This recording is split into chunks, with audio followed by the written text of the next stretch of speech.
Olá, este é o podcast do Ministério Vitória na Palavra. Eu sou Rosângela Biring e estou aqui para trazer a você uma palavra de esperança, de fé, para que possamos juntos vislumbrar, nesses tempos que se mostram tão difíceis, a palavra de conforto que só encontramos na Palavra de Deus, que está na Bíblia. No episódio de hoje, minha amada, meu amado, vamos juntos dar continuidade à parábola do filho pródigo. No episódio anterior, estudamos, refletimos até o momento em que o filho chega e é recepcionado pelo pai. A partir daí, vamos ter a reação do filho mais velho quanto a este retorno. Se por algum momento eu, você, minha amada, meu amado, chegamos a pensar e a julgar que o filho mais novo, o que saiu de casa e pediu a sua parte da herança e que a gastou sem discernimento, estava sendo egoísta, estava sendo errado? Como vamos então enxergar a atitude do filho mais velho, quando observou que este irmão mais novo retornou? Como vamos aplicar essa atitude em nossas vidas? Será que não vamos nos ver refletidos no espelho? A parábola do filho pródigo é muito rica e quando achamos que por ter o filho retornado à casa do pai, essa história acabou, que nada. Tem sim uma continuação. E não surpreendentemente o comportamento, a reação do irmão que lá permanecera quando vê toda a mobilização do pai para recepcionar o irmão que tinha ido e agora retorna, é surpreendente. Por isso, continuamos a estudar, a ver o que Deus, o que Jesus quer nos passar, nos dizer com essa parábola. E diz a palavra de Deus em Lucas, capítulo 15, dos versículos 20 ao 32. E levantou-se e foi para seu pai. E quando ainda estava longe, viu seu pai e se moveu de íntima compaixão. E correndo lançou-se-lhe ao pescoço e o beijou. E o filho lhe disse: Pai, pequei contra o céu e perante ti, e já não sou digno de ser chamado teu filho. Mas o pai disse aos seus servos: Trazei depressa a melhor roupa e vesti-lo, e pondo-lhe um anel na mão e sandália nos pés, e trazei-o o bezerro cevado, e matai-o, e comamos e alegremo-nos, porque este meu filho estava morto e reviveu, tinha se perdido e foi achado. E começaram a alegrar-se. E o seu filho mais velho estava no campo. E quando veio e chegou perto de casa, ouviu a música e as danças. E chamando um dos servos, perguntou-lhe que era aquilo. E ele lhe disse: Veio teu irmão e teu pai matou o bezerro cevado, porque o recebeu são e salvo. Mas ele se indignou e não queria entrar. E saindo o pai, estava com ele. Mas respondendo ele, disse ao pai: Eis que eu te sirvo há tantos anos, sem nunca transgredir o teu mandamento, e nunca me destes um cabrito para alegrar-me com os meus amigos. Vindo, porém, este teu filho, que desperdiçou a tua herança com as meretrizes, mataste-lhe o bezerro cevado. E ele lhe disse: Filho, tu sempre estás comigo e todas as minhas coisas são tuas. Mas era justo alegrarmos-nos e regozijarmos-nos, porque este teu irmão estava morto e reviveu, tinha se perdido e foi achado. O pai, então amoroso, cheio de compaixão, cheio da graça de Deus, perdoa ao filho e sua atitude imediata é: e correndo, lançou-se-lhe ao pescoço e o beijou. Embora o pai soubesse o quanto errado estava o filho mais jovem ao pedir a sua parte da herança e ter saído de casa e colocar tudo fora, sem a ter valorizado e sem refletir sobre tudo que envolvia essa atitude, ao ponto de perdê-la, mesmo assim, correu até o filho, sem julgamento algum, como quem deseja que termine logo aquela situação de penúria e ansioso de ver o filho em casa, novamente em segurança, corre e, como criança, atira-se ao pescoço do filho, dando-lhe as boas-vindas. Maravilhoso! Veja, minha amada, veja, meu amado, que ele não fez nenhum julgamento. O pai apenas o recebe. O pai apenas demonstra o amor que tem por este filho, independentemente de que estivesse certo ou errado. Não lançou absolutamente nada ao rosto do filho, apenas o acolheu. Apenas o acolheu com amor. Mas eis que surge a seguinte situação: e o seu filho mais velho estava no campo, e quando veio e chegou perto de casa, ouviu a música e as danças. E chamando um dos servos, perguntou-lhe que era aquilo. Interessante observarmos que a atitude desse filho, que sempre esteve ali junto do pai, obedecendo, trabalhando, foi a de perguntar e indagar primeiramente para um dos servos. Mas não foi até seu pai questionar o que estava acontecendo. Uma reação que talvez tenhamos em nossas vidas. Ao acharmos que alguém nos machucou, muitas vezes, ao invés de perguntarmos a esta pessoa a quem nos feriu e indagar, preferimos falar com todo mundo. Com um conhecido do outro lado da cidade, com a vizinha mais próxima da nossa casa. Isso quando não ligamos lá para um familiar que mora no Polo Norte, para saber o que determinado familiar que mora ali, na mesma rua, tem e supostamente está de bico torto. Anda de cara amarrada conosco. Mas veja que essa parábola também pode ser aplicada ao nosso cônjuge. Sim, podemos pensar um pouco, minha amada, meu amado, os momentos que interpretamos um olhar, uma palavra proferida pelo marido, pela esposa, que caiu, que soou erradamente em nossa mente, em nosso coração.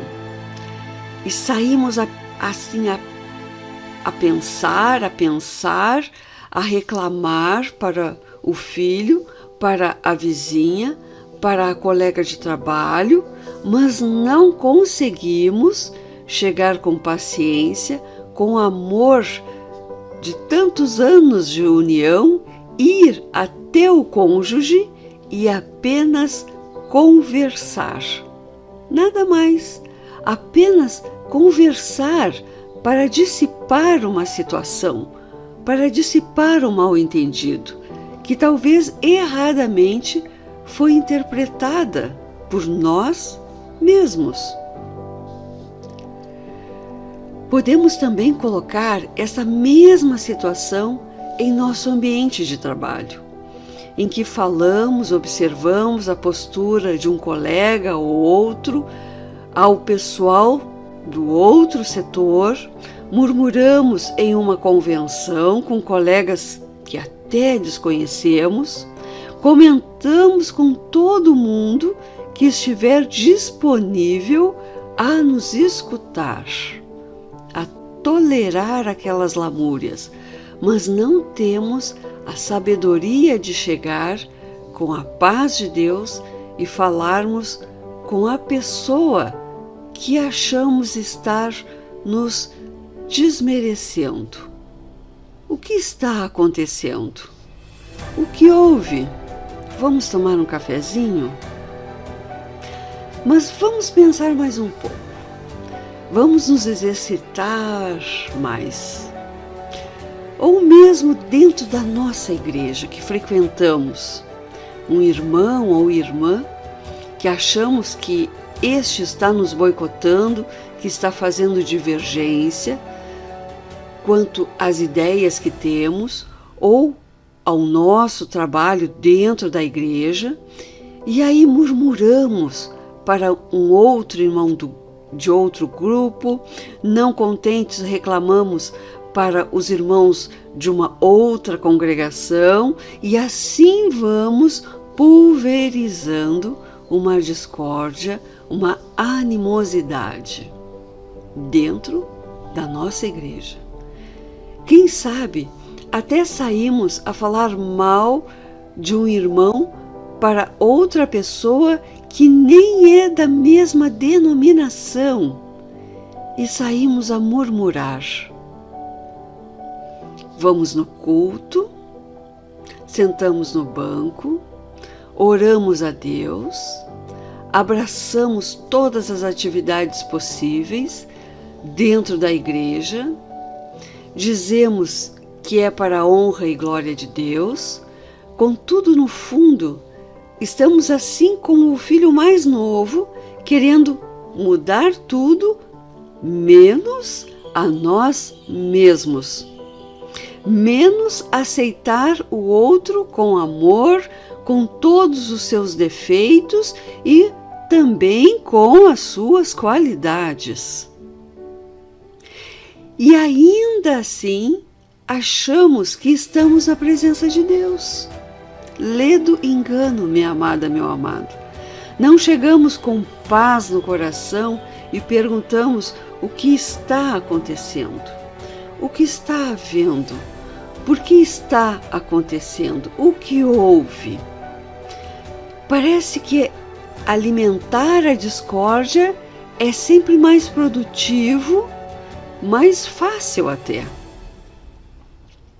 Os dias se passam, a nossa mente é criativa, a situação fica mais constrangedora e ficamos achando de mais e fazendo de menos. Realizamos muito pouco. Empreendemos migalhas e achamos que merecemos grandes reconhecimentos e que estamos fazendo muito além do necessário, que como nós não existe mais ninguém, e pior, que não existe quem possa nos substituir. Ledo engano, minha amada, meu amado. Mas eis que o servo lhe responde: veio teu irmão e teu pai matou o bezerro cevado, porque o recebeu são e salvo. Glória a Deus! O teu cônjuge, o teu familiar, o teu colega de trabalho, o teu irmão da igreja retornou voltou são e salvo. É motivo, sim, para comemorar com todas as pompas e honrarias, com a melhor roupa para vestir, o anel no dedo, as sandálias nos pés e a melhor carne para juntos festejar, pois está são e salvo. E então, qual foi a atitude do filho? Mas ele se indignou e não queria entrar. O filho mais velho não conversou com o pai, não quis entrar na casa e conversar, não falou com o irmão que chegara, apenas teve o mesmo comportamento, um tanto quanto imaturo, do seu irmão, né? Do filho que saiu de casa. Ele se achou injustiçado. Vemos o pai chegar até esse filho mais velho e ele, acredito, sem deixar o pai falar absolutamente nada, retruca a aprovação do pai quanto ao filho que retornava. Disse ao pai: eis que te sirvo há tantos anos, sem nunca transgredir o teu mandamento, e nunca me destes um cabrito para alegrar-me com meus amigos. Veja, minha amada, meu amado, que criança mimada, sendo um homem adulto, reclamando a atenção e atitudes que seu pai tomara quanto à sua fidelidade e dedicação pelo seu trabalho na fazenda. Como se isso tivesse de ser visto como algo excepcional, algo extraordinário, quando que deveria de ser mais do que obrigação desse filho estar ali, ajudando com todas as suas forças, com todos os seus conhecimentos e reconhecimento no que fosse preciso. Como já comentei, sempre achamos que fazemos além do que qualquer um faria e melhor, sempre melhor. Mas ele, na sequência, ainda disse: vindo, porém, este teu filho, que desperdiçou a tua fazenda, com as meretrizes, mataste-lhe o bezerro cevado, pedindo assim ensurdecedoramente pelo reconhecimento do pai, ignorando, desfazendo seu parentesco com o irmão e ainda se achando capaz para ser juiz, para desfazer do irmão que estava retornando. Será que não temos a mesma atitude? Talvez você pense que sem você na sua casa nada funcionaria, toda a organização, toda a harmonia, tudo vem de você, não tem quem faça melhor.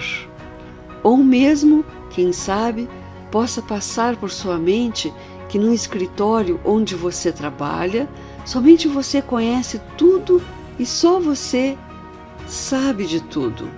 E só você faz o máximo para acontecer o melhor. Ou ainda, quem sabe, você tenha este pensamento: trabalho, trabalho, trabalho na obra de Deus, e de repente o reconhecimento vai para um irmão que apronta, volta, briga, retorna, e você ali, sempre a trabalhar, suar, e não acontece absolutamente nada de reconhecimento. Talvez você pense erradamente assim.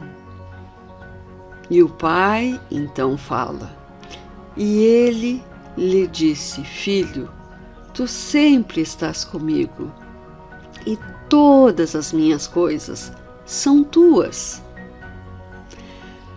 Será que não acontece conosco isso? Temos tantas bênçãos junto à nossa família, junto à nossa igreja e junto ao trabalho. Mas só reconhecemos, damos valor, realmente quando as perdemos. Se torna algo tão corriqueiro, tão do dia a dia, tão normal, que não enxergamos que essa situação pode ter em algum momento um fim, ou pior, simplesmente de não tê-la mais aquela possibilidade, de nunca ter tido aquela possibilidade de trabalho. Não conseguimos olhar e identificar o bem, a bênção que outras pessoas fazem e são em nossas vidas, mesmo com seus defeitos e suas qualidades. Ao contrário, assim como o filho mais velho, só sabemos murmurar, reclamar, só sabemos discordar, pulverizar aminosidades e, como crianças, implorar por atenção. Mas era justo que alegremo-nos e regozijemo-nos, porque este teu irmão estava morto e reviveu, tinha se perdido e foi achado. Quantas vezes, cotidianamente, erramos, morremos e voltamos a reviver, voltamos à atitude certa, à atitude correta. Ou seja, quantas vezes estávamos mortos e revivemos para Deus, tínhamos nos perdido e fomos achados, e melhor, recebidos de braços abertos por Deus.